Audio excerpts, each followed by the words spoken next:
आज जो क्वेश्चन आपके सामने दिख रहा है वहाँ पे हम क्या करेंगे, किसी भी ऑर्गेनिक कंपाउंड का मॉलिक्यूलर फार्मूला निकालना सिखाएंगे। मॉलिक्यूलर फार्मूला वो भी बिल्कुल सिंपलेस्ट वे में। जैसे ये आपके क्लास 11th का फर्स्ट चैप्टर है जहाँ पे आप मोल फ्रैक्शन, मोलर कॉन्सेप्ट वगैरह पढ़ते हैं। उसी चैप्टर में एक और क्वेश्चन आता है कि किसी भी कंपाउंड का मॉलिक्यूलर फार्मूला, मॉलिक्यूलर वेट, कभी कभी वेपर डेंसिटी दिया रहता है तो मॉलिक्यूलर वेट को फाइंड करने को बोलते हैं, कभी कभी एम्पिरिकल मॉलिक्यूलर फार्मूला पूछते हैं। तो इसके पहले आपको केमिकल कंपोजिशन का जो परसेंटेज होता है उसको भी निकालना आना चाहिए। तो ये हम लोग क्लास 9th में पढ़े हैं। जैसे कोई भी मान लीजिए हो गया कैल्शियम सल्फेट, पूछ लिया कि find out the percentage composition of calcium, या वाटर मॉलिक्यूल का पूछ लिया। तो यहाँ पे हम लोग जब इसको मैं सिर्फ आपको इंट्रोड्यूस कर रही हूँ, नीचे इससे हम लोग क्या करेंगे, इसकी वैल्यू निकालेंगे। कि मैं आपको आपने जो पहले क्लास में पढ़ा है उससे आपको जोड़ रही हूँ। तो यहाँ पे हम लोग क्या करते थे, टोटल मॉलिक्यूलर वेट को फाइंड करते थे। मान लीजिए वाटर की बात किया तो 18 आया। फिर जिसका निकालना होता है, सबका अलग अलग से मॉलिक्यूलर वेट हम जानते रहते हैं, उससे उसको डिवाइड करके और 100 से क्या करते थे, मल्टीप्लाई कर देते थे। यहाँ पे हम लोग किसी कंपाउंड का परसेंटेज निकालते थे। इस क्वेश्चन के पहले मैंने इसलिए इसको बताया कि हो सकता है कि कभी कभी आपको परसेंटेज ना दिया हो और फार्मूला दिया हो तो आपको कंपोजिशन निकालना हो। अब यहाँ पे क्या है, आपको परसेंटेज कंपोजिशन दिया हुआ है और मॉलिक्यूलर फार्मूला निकालना है। तो मैंने टोटल क्वेश्चन को बस शॉर्ट फॉर्म में लिख दिया है कि किसी ऐसे ऑर्गेनिक कंपाउंड का मॉलिक्यूलर फार्मूला हमको फाइंड आउट करना है जिसका कार्बन का परसेंटेज इसमें 40%, hydrogen is 6.66% and other is oxygen ऐसे दे रखा होता है। मान लीजिए कहीं पे दिया रहता है ऑक्सीजन इक्वल टू 53.34%। अगर इसमें से कार्बन, हाइड्रोजन या ऑक्सीजन किसी एक को मिस कर देते हैं तो हम क्या करते हैं कि टोटल को ऐड करते हैं। ठीक है, मान लीजिए मैंने कार्बन और ऑक्सीजन को ऐड किया तो जो भी वैल्यू आई बाकी फिर हम 100 से माइनस करके, क्योंकि हमको टोटल परसेंटेज 100 लेके ही चलना है। ठीक है, यहाँ तक नोट हो गया हो तो अब आगे बढ़ते हैं।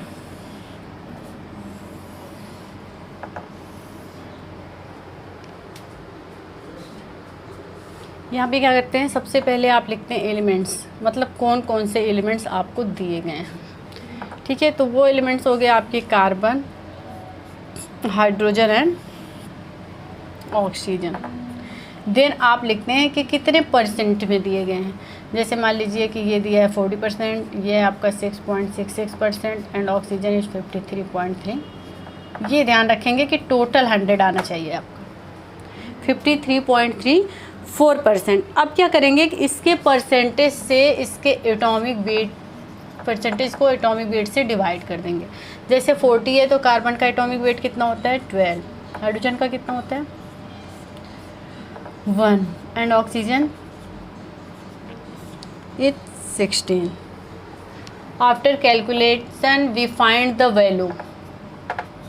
ये तो आपको पहले ही 6.66 आ जाता है। जब आप इसको डिवाइड करते हैं तो आता है 3.33 एंड इट्स आल्सो 3.33।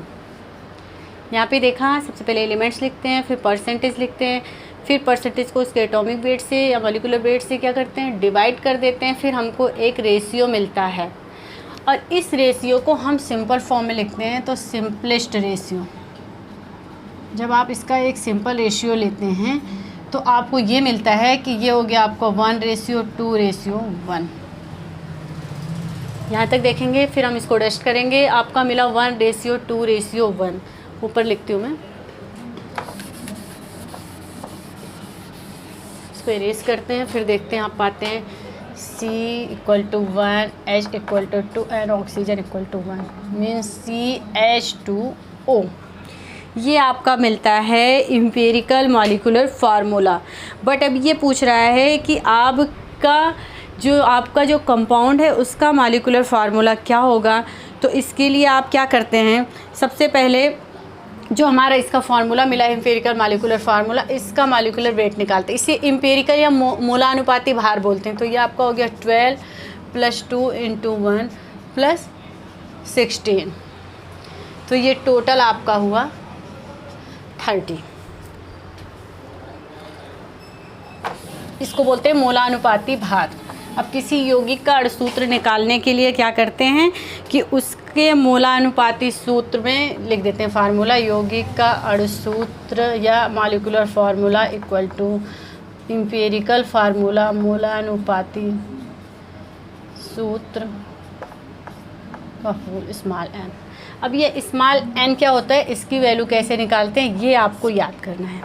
इसकी वैल्यू निकालने के लिए जो कंपाउंड का आपका मॉलिक्यूलर वेट होता है उसको एम्पिरिकल मॉलिक्यूलर वेट से डिवाइड कर देते हैं, जो आपका एम्पिरिकल वेट आया हुआ है। तो आपने क्वेश्चन में देखा था मॉलिक्यूलर वेट दिया गया था 180 और इसका वेट हमारा आया 30, टोटल कितना हो गया 6। टोटल हमारे पास स्मॉल n की वैल्यू कितनी आई 6। अब हम अपना फार्मूला लिख देते हैं, 6 में C6H12O6, ये है आपके कंपाउंड का मॉलिक्यूलर फार्मूला।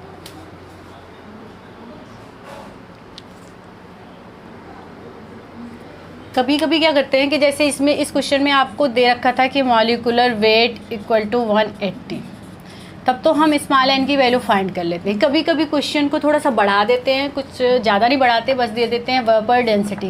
वेपर डेंसिटी मान लीजिए कि इसी क्वेश्चन में मैंने मॉलिक्यूलर वेट को हटा के वेपर डेंसिटी की वैल्यू दे दी गई, तो ये दिया गया कि इस और जो भी कंपाउंड हमारा मॉलिक्यूलर फार्मूला इसका फाइंड करना है उसका वेपर डेंसिटी 90 है। अगर ये 90 है तो जब हम क्या करते हैं कि अगर आपके पास वेपर डेंसिटी है तो मॉलिक्यूलर फार्मूला निकालने के लिए हम क्या करते हैं 2 × VD। ये फार्मूला बिल्कुल नोट करिएगा, क्वेश्चन को कहीं से भी देंगे, स्टार्टिंग से फिर से जान लीजिए। क्वेश्चन में कभी भी केमिकल कंपोजिशन अगर परसेंटेज में दिया है तो टोटल हमको 100 करना है। मान लीजिए कि अगर वो ऑर्गेनिक कंपाउंड की बात करता है तो समझ लीजिए कि उसमें कार्बन, हाइड्रोजन और ऑक्सीजन है। हो सकता है कार्बन की परसेंटेज दे, ऑक्सीजन या हाइड्रोजन को मिक्स कर दे, या हाइड्रोजन ऑक्सीजन को दो तो कार्बन को। तो आप ये पॉइंट याद करिएगा। मॉलिक्यूलर फार्मूला कैसे निकालते हैं इसको याद करिएगा, बस सिंपल टर्म में एलिमेंट्स लिखिएगा, परसेंटेज लिखिएगा, मॉलिक्यूलर वेट से डिवाइड करिएगा परसेंटेज को, सिंपल रेशियो निकालिएगा और आपका फार्मूला बहुत ही आसानी से आपके सामने आ जाता है। यहाँ पर एक बहुत ही रामबाण फार्मूला बताने चल रही हूँ जो सारे चैप्टर को एक साथ लेता है, वो है आपका नंबर ऑफ मोल्स। अगर हम मोल की वैल्यू फाइंड करते हैं तो given weight upon molecular weight, given volume upon molar volume, given atomic number जो परमाणुओं की संख्या निकालते हैं अपॉन एवोगैड्रो नंबर। इस फार्मूले को लर्न करिएगा, ये बिल्कुल रामबाण फार्मूला है। इसमें से कुछ भी किसी एक की वैल्यू आपके पास है, मान लीजिए मॉलिक्यूलर वेट की ही वैल्यू आपको पता है, मॉलिक्यूलर वेट ज़्यादातर लोगों को पता होता है, या मोलर वॉल्यूम आपको पता होता है कि 1 मोल का मोलर वॉल्यूम क्या होता है 22.4 लीटर में 1 मोल किसी गैस का 1 मोल अमाउंट प्रेजेंट होता है, या एवोगैड्रो नंबर आप जानते हैं 6.023 × 10⁻23 मोल्स होते हैं। तो आपको सबको पता होता है, इसमें से एक ना एक वैल्यू आपको पता ही होती है क्योंकि ये वैल्यू फिक्स होती है, ये नीचे वाली, और ऊपर से ही आपको निकालने को देते हैं। तो अगर लीटर में निकालना है तो ये फार्मूला लेते हैं, मोल में निकालना है ये फार्मूला लेते हैं, परमाणुओं की संख्या निकालना है तो ये फार्मूला लेते हैं। बस यही आप सीधे से लर्न कर लीजिए, आप पूरा चैप्टर इसको कवर कर पाएंगे। Thanks for watching.